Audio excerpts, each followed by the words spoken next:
मेरे प्यारे बच्चों, आप सभी का एक बार फिर से नन्हे मुन्ने बच्चों की पाठशाला में स्वागत है। आज हम लोग पढ़ेंगे कार्य पुस्तिका पर्यावरण कक्षा 4 में।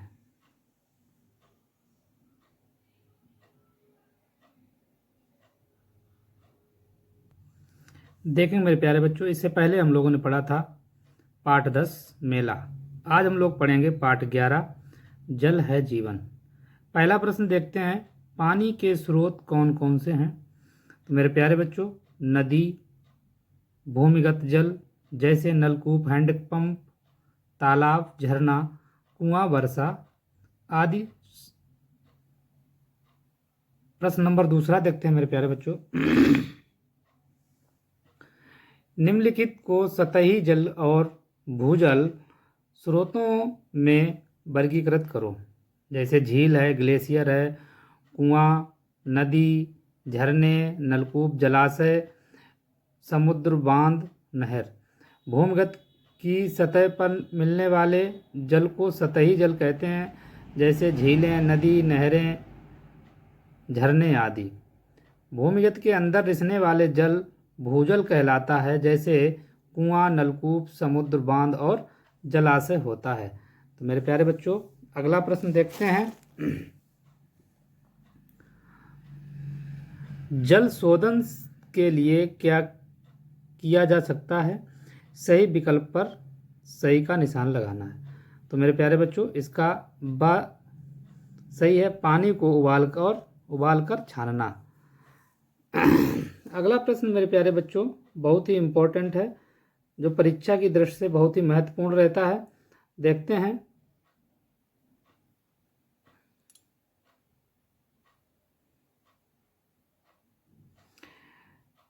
प्रदूषित जल से कौन कौन से रोग हो सकते हैं। तो मेरे प्यारे बच्चों, प्रदूषित जल का हमारे स्वास्थ्य पर बुरा प्रभाव पड़ता है। ऐसे जल के उपयोग से पीलिया, हैजा, पेचिस, अतिसार जिसको डायरिया कहते हैं, टाइफाइड आदि रोग हो जाते हैं। मेरे प्यारे बच्चों, इसी बीच अगला प्रश्न देखते हैं। प्रश्न नंबर 5 है, प्राकृतिक जल स्रोत और कृत्रिम जल स्रोत में क्या अंतर है। तो देखते हैं, प्राकृतिक जल स्रोत और कृत्रिम जल स्रोत। प्रकृति द्वारा निर्मित स्रोत जिसे जैसे नदियाँ, झीलें, तालाब, महासागर, झरने और वर्षा आदि का पानी। कृत्रिम जल में क्या होता है, मानव द्वारा निर्मित जल स्रोत हैं, जैसे जलाशय, बांध बनाकर बनाई गई झीलें, नहरें, कुएं और नलकूप आदि। प्राकृतिक स्रोत अपनी प्राकृतिक गतिशीलता रखते हैं। कृत्रिम स्रोत मानव नियंत्रण में होते हैं, मनुष्य जैसा चाहता है वैसा करता है। अगला प्रश्न मेरे प्यारे बच्चों देखेंगे कि कई साल पहले क्या आपके गांव, कस्बे, शहर में उन्हीं जल स्रोतों का उपयोग करते थे जो अब आप करते हैं। उनके जल से के स्रोत क्या थे? नहीं, अब उन स्रोतों का उपयोग कम हो गया है, जैसे नदी, कुआं, तालाब आदि। मेरे प्यारे बच्चों, आप अपने क्षेत्र में पानी के पुराने स्रोतों, कुओं और कुंडों का पता लगाएं। इन स्रोतों का अब उपयोग क्यों नहीं होता है? जल प्रदूषण, भूजल स्तर में गिरावट, आधुनिक स्रोतों की उपलब्धता, रखरखाव का अभाव आदि। मेरे प्यारे बच्चों, अगला प्रश्न देखते हैं क्या वर्षा जल को संचित किया जा सकता है? वर्षा जल का संचयन क्या जरूरी है? लिखिए। हाँ, वर्षा जल को संचित किया जा सकता है, जल की मांग को पूरा करने, बाढ़ व कटाव को रोकने, जल संकट से बचाने में। अगला प्रश्न है मेरे प्यारे बच्चों, जल संचयन करने के लाभ क्या क्या हैं? देखो, भूजल का स्तर बना रहता है, शुद्ध जल प्राप्त होता है, मृदा अपरदन कम होता है, सूखे की स्थिति में मदद होती है।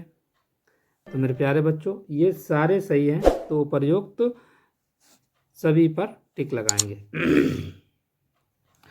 देखेंगे आप अपने घर में पानी का संग्रहण भंडारण क्यों करते हैं? दैनिक कार्यों के लिए जल आवश्यक है। आपदा की स्थिति से निपटने के लिए जल का संचयन करना आवश्यक है। देखते हैं अगला प्रश्न मेरे प्यारे बच्चों, बांध क्या है, इसके निर्माण में क्या क्या लाभ होता है? बांध नदियों के जल प्रवाह को रोकने या नियंत्रित करने के लिए बनाए जाते हैं। ये जल का अवरोधक है। बांध के निर्माण से सिंचाई, पेयजल आपूर्ति, बाढ़ नियंत्रण, पनबिजली उत्पादन, कृषि या नौकायन में यह पानी का उपयोग किया जाता है। मेरे प्यारे बच्चों, इस जल में किस प्रकार की अशुद्धियाँ होती हैं? तो मेरे प्यारे बच्चों 3 प्रकार की होती हैं। भौतिक अशुद्धियाँ, जैसे ये पानी में दिखाई देने वाले कण, जैसे पानी लेते हैं उसमें छोटे छोटे कण दिखाई देते हैं। रासायनिक अशुद्धियाँ, पानी में घुल जाते हैं, जैसे मैग्नीशियम आदि भी और हैं। जैविक अशुद्धियाँ क्या है? पानी में रहने वाले जीवित सूक्ष्मजीव जैसे बैक्टीरिया आदि। देखते हैं अगला प्रश्न, आप अपने घर में पीने के पानी को साफ रखने के लिए क्या करते हैं? पीने के पानी को उबाल सकते हैं। पीने के पानी को ढककर रखते हैं। जल फिल्टर का उपयोग करते हैं। फिटकरी और क्लोरीन जैसी चीज़ों से शुद्ध पानी को शुद्ध कर सकते हैं। जल की अशुद्धियों को दूर करने के लिए निम्नलिखित विधियों का उपयोग करते हैं। उबालना और छानना। उबालने का प्रयोग कैसे करते हैं देखते हैं मेरे प्यारे बच्चों। पानी को बड़े बर्तन में उबालकर फिर से ठंडा होने दें। उबालने से पानी में मौजूद वायरस, बैक्टीरिया, परजीवी जैसे रोगजनक सूक्ष्मजीव मर जाते हैं। छानना क्या है? पानी को अघुलित अशुद्धियों से अलग करने के लिए कपड़े से छानकर अलग किया जाता है। वर्तमान समय में सबसे अच्छा तरीका फिल्टर है। देखिए मेरे प्यारे बच्चों, जल प्रदूषण के लिए कौन कौन से कारण उत्तरदायी हैं, निशान लगाइए। कारखानों से नदी में छोड़ा गया पानी, सही है। नदी या तालाब में विभिन्न अपशिष्टों, धूल एवं क्षार को डालना। सीवर का पानी नदी, तालाब और समुद्र में डालना। जल प्रदूषण के कारणों को लिखिए। नदी तालाब में कूड़ा करकट डालना, नालों का गंदा पानी नदी में गिरना, कारखानों का अपशिष्ट नदी में गिरना, कुओं तालाब के पास नहाना, कपड़ा धुलना आदि प्रयोग में किया जाता है। मेरे प्यारे बच्चों, अगला प्रश्न है, जल का प्रदूषण किस प्रकार प्राणियों के आहार को प्रभावित करता है, लिखिए। प्रदूषित जल से जमीन की उर्वर क्षमता कम हो जाती है।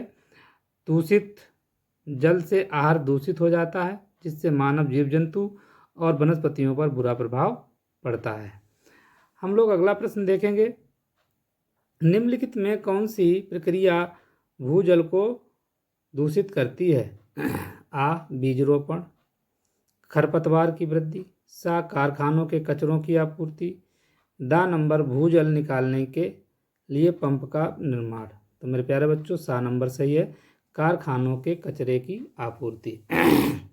अब हम लोग इस पाठ का लास्ट प्रश्न देखते हैं, जल प्रदूषण को रोकने के लिए निम्नलिखित कथनों की जांच कीजिए और सही कथन पर सही का निशान लगाइए। तो पहला है, कचरे को नदी, तालाब एवं समुद्र में नहीं डालना चाहिए।